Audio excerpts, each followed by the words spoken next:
Most kids resent a dad who's constantly pushing them. Let's go. But not Rick Hoyt. We can do this. For years, Rick has been pushed, pulled, and carried by his dad, and he loves it. Here they come! That's because Rick, a wheelchair quadriplegic since birth, and his father, Dick, together have competed in over 65 marathons. So when you see Dick Hoyt pushing his son around, you're witnessing extraordinary devotion.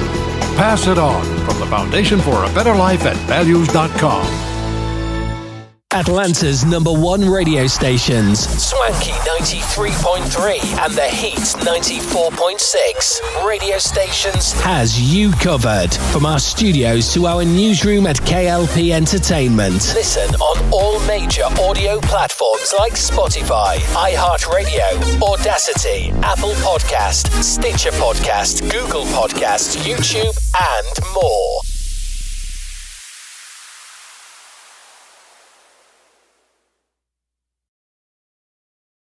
A few words for a successful life. Always ask why. Why? Tell the truth all the time. Why? Write thank you notes. Eat right, sleep right, and exercise. If you don't like your job, change it. Why? Be creative every day. Take a fun trip. You don't always have to do things fast. These motivating thoughts from Randy Pausch's last lecture remind each of us to live our dreams. Can I go now? My dog wants to play. Oh yeah, play with your dog. And with your kids. Motivation. Pass it on from the Foundation for a Better Life at values.com.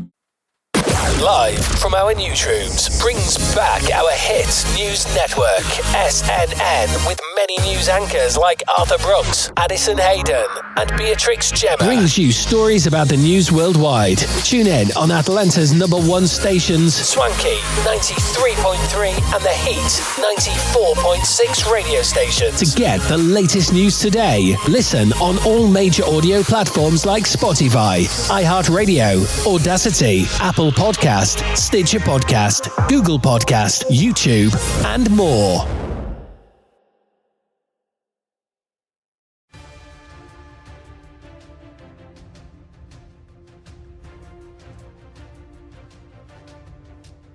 Hello everyone and welcome back to our channel of K.L.P. Entertainment. Reporting live from our newsroom, this is SNN. I'm Beatrix Gemma. Here's your business news breaking for May 22nd. Startups bring Silicon Valley ethos to a lumbering military-industrial complex. Small, fast-moving U.S. tech firms are using the war in Ukraine to demonstrate a new generation of military systems but face the challenge of selling them to a risk-averse defense department. K.L.P Space, a San Francisco-based startup, is building a fleet of small, inexpensive satellites that can track enemy troops as they move at night, or under cloud cover that traditional optical satellites cannot see through. Fortum Technologies, a small aerospace company in Utah, wants to supply the Pentagon with a new type of unmanned aircraft that can disable enemy drones. Hawkeye 360, a Virginia-based firm, has used private equity funds to launch its own satellites that use radio waves emitted by communications equipment and other electronic devices to detect the presence of enemy troop concentrations. Each of these systems is getting real-world testing in the war in Ukraine, earning praise from top government officials there and validating investors who have been pouring money into the field. But they are facing a stiff challenge on another field of battle, the Pentagon's slow-moving, risk-averse military procurement bureaucracy.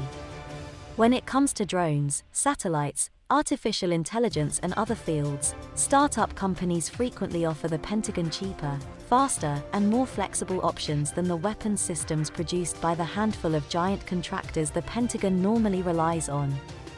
But while the military has provided small grants and short-term contracts to many startups, those agreements often expire too quickly and are not large enough for young companies to meet their payrolls, or grow as rapidly as their venture capital investors expect. Several have been forced to lay people off, delaying progress on new technologies and war-fighting tools. As the United States seeks to maintain its national security advantage over China, Russia, and other rivals, Pentagon leaders are only now beginning to figure out how to bring a Silicon Valley ethos to the lumbering military-industrial complex. This kind of change doesn't always move as smoothly or as quickly as I'd like, Defense Secretary Lloyd J. Austin III conceded during a speech in December before a crowd in Simi Valley, California, that included executives from many startup technology companies. Current and former senior Pentagon officials acknowledged in interviews that the Defense Department still often requires years of planning and congressional funding decisions before it will buy products from startups in quantities sufficient to keep their businesses going. "We sometimes have too much bureaucracy, too many checkers, checking the checkers," Deborah Lee James, the former Secretary of the Air Force, said last month. Industry executives refer to their situation as the "valley of death," where the slow pace of government contracting can lead them to bleed out their funding while they await decisions. One San Francisco-based startup, Primer Technologies, makes an artificial intelligence tool that analyzes thousands of hours of unencrypted Russian radio communications to help find targets, but has struggled to stay afloat as it has waited for major defense contracts. "Small companies can't just sit there twiddling their thumbs for 2 or 3 years until our contract gets in place," Heidi Shire, the Undersecretary of Defense for Research and Engineering, said late last year at the Reagan National Defense Forum. Pentagon officials in charge of buying have also been trained to avoid risk, after decades of scandals associated with overpriced toilet seats, ships that do not work, and corruption. That culture is not a good match for technology companies that thrive on innovation, speed, and constantly upgrading their products. The buyers at the Pentagon, they're trained often to say no, to stay within the rulebook, said Payam Banazadeh, the founder and chief executive of K.L.P Space. The war in Ukraine is still largely being fought with 20th century weapons, like rifles, artillery, and howitzers. William A. LaPlante, the Undersecretary of Defense for Acquisition and Sustainment, has mocked some of the claims about how important American technology has been in Ukraine, telling military contractors last year that whatever your favorite gadget is, it's hardcore production of really serious weaponry, and that's what matters.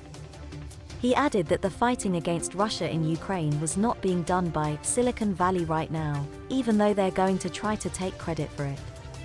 But in an interview, he said he agrees commercial technology has changed the battlefield in important ways, particularly the commercial satellite tools that have given Ukraine much greater surveillance capacity. "The tech is really important," he said. For the Pentagon, the task of picking from among emerging companies is complicated by the tendency of certain startups to exaggerate the capacity of their technologies and the differing approaches companies take to addressing a military need. "We recommend picking winners, backing them meaningfully, and see what they can deliver," Whitney McNamara, a former Pentagon science advisor, said in describing a new report for the Atlantic Council examining ways to accelerate warfighting technology acquisitions. From the early months of the war, SpaceX's Starlink, the Elon Musk-founded satellite internet service, had played a critical role for frontline Ukrainian troops.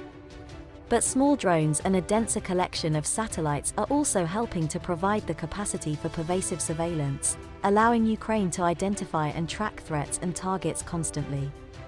A new generation of cheaper and more precise attack drones carrying bombs can loiter in the air autonomously until they find their targets. Artificial intelligence-backed computer systems can fuse this collected data and other feeds to make targeting decisions faster than any human. The Ukrainians have also innovated a great deal themselves, impressing Pentagon officials as they have converted commercial drones, for example, into mini-bombers. "Taken together," said Thomas X. Hamas, who studies warfighting history at the Pentagon-backed National Defense University, the developments represent a genuine military revolution, and one that is happening much more quickly than the shift from infantry that traveled by foot in World War I to the motorized and mechanized armies of World War II. Today's rate of change does not allow the United States and its allies and partners the luxury of 2 decades to transition, said Mr. Hamas, a 30-year veteran of the Marines. "You are beginning to see a willingness to accept this is happening all the way up to the 3- and 4-star general level. They understand it has to happen. The question is, how do you make it happen?" Backed up with beating drums and patriotic music, a montage of video clips show off in rapid succession a series of successful intercepts by a new type of warfighting tool, an unmanned vehicle that lifts off when an enemy drone is detected, tracks the incoming weapon and, using a Spider-Man-like net, disables it. manufactured by Fortem, the Utah-based startup. It earned the nickname of the Shard Hunter, referring to the Iranian-made attack drones that the unmanned Fortem aircraft were intercepting. It is just one of at least 30 new products identified by the New York Times manufactured by mostly small tech startups in the United States that have been used on the front lines in Ukraine or by allies helping the Ukrainians. This American-based technology is arriving in Ukraine through a variety of arrangements. They include donations by the companies, direct acquisition by the Ukrainian government or groups that support it, or purchases by the United States government, which then sends it to Ukraine.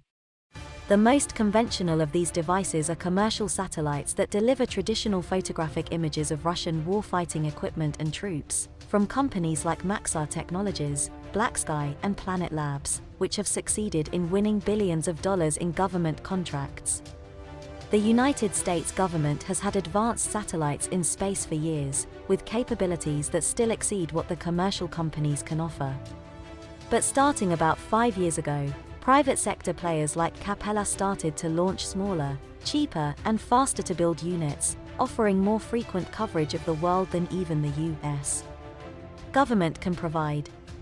This is really the first major war in which commercially available satellite imagery may play a significant role in providing open source information about troop movements, military buildups in neighboring countries, flows of refugees and more, Ukraine's Minister for Innovation, Mikhailo Fedorov, wrote in March 2022 at the outset of the war, accurately predicting the vital role this commercial data has since played.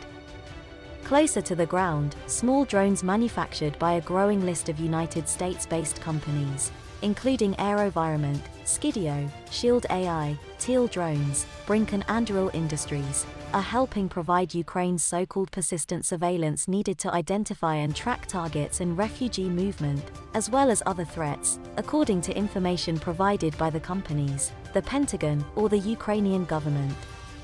The U.S. government has had its own much larger attack drones used widely in Iraq and Afghanistan, with names like Predator and Reaper, both of which are made by California-based General Atomics, costing as much as $57 million apiece. But the new generation drones are much smaller, cheaper, and easier to build, and could give the military new battlefield options. Wahid Nawabi, the chief executive at California-based AeroVironment, which makes the Switchblade 300 and 600 attack drones, both of which have been used in Ukraine, said the military is moving toward using swarms of small drones in attacks, with perhaps 50 or even several hundred of them descending on targets at the same time. The company has sold about 5,000 of these attack drones to the Pentagon over the last decade, but it is awaiting much larger orders, as Mr. Nawabi said he could manufacture as many as 16,000 a year. Other American-based military technology companies, including Dedrone of Virginia and SkySafe of California, have sent products to Ukraine that allow the government there to track incoming enemy drones, or in Dedrone's case, to use a rifle-like device that sends targeted radio pulses to jam the enemy drone, disabling it before it can hit its target. Perhaps the most revolutionary use of American technology in Ukraine has been the application of software that uses artificial intelligence, made by Palantir, to help with targeting efforts. The company's chief executive, Alex Karp, traveled to Ukraine last year to meet with President Volodymyr Zelensky. If you go into battle with old-school technology, Mr.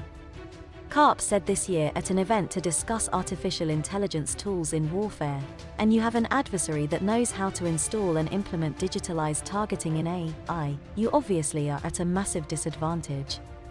Some experts say that artificial intelligence, which has been used in Ukraine to help sift through the massive loads of data being accumulated from surveillance, will ultimately prove as disruptive to the nature of warfighting as nuclear weapons.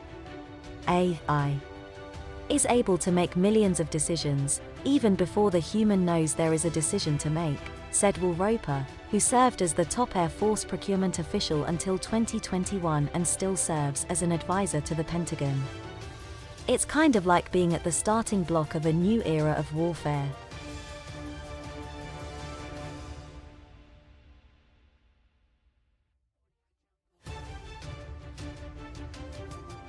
Arsenal are stepping up their attempts to sign a new midfielder this summer, with new targets emerging.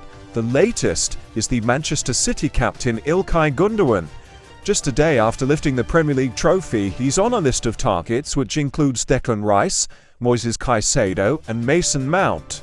Well, Gündoğan is out of contract in the summer, but last month he said talks with City were ongoing. Pep Guardiola has made it clear in recent interviews he wants his captain to stay. The Arsenal boss, Mikel Arteta, worked closely with Gündoğan when he was Guardiola's assistant at City. As for Declan Rice, we expect Arsenal to make a bid for the West Ham captain at the end of the season. It's our understanding that Rice has a gentleman's agreement that he can move in the summer, provided West Ham receive an offer worth £120 million, be that in a transfer fee or a transfer fee plus player. Well, internal discussions at Arsenal are continuing over the possibility of signing the England midfielder, who has a year left on his contract at the Hammers, with the option of a further year. Arsenal are also keeping an eye on Moises Caicedo's situation at Brighton. Arsenal had 2 bids rejected in January, the second of which was worth £70 million. The player has since signed a new contract, but the Brighton boss Roberto De Zerbi has admitted that he could leave in the summer. Meanwhile, Chelsea's Mason Mount is another target. He is also out of contract at the end of next season.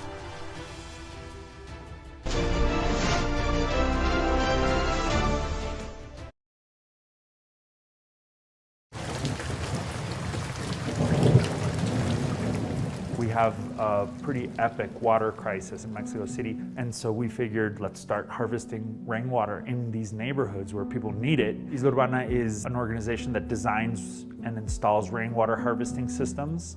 We've installed something like 24,000 or 25,000 rainwater harvesting systems just using revenue.